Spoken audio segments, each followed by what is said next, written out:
ఏమన్నా AD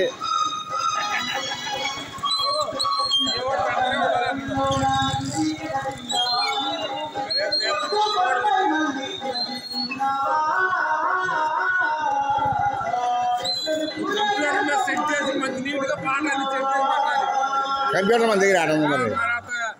computer ఆడేద్దాం sorry computer add చేద్దాం మనం మాస్టర్ కాదు ఏంది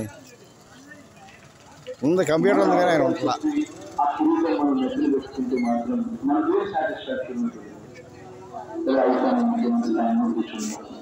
అయిన తర్వాత జగన్ చెప్పినాడు ప్రతి ఒక్కరికి కూడా వైఎస్ఆర్ కాంగ్రెస్ పార్టీ అభ్యర్థులుగా చిన్న చిన్న కార్యకర్తల దగ్గర నుంచి మీరంతా కూడా మన గ్రామాలు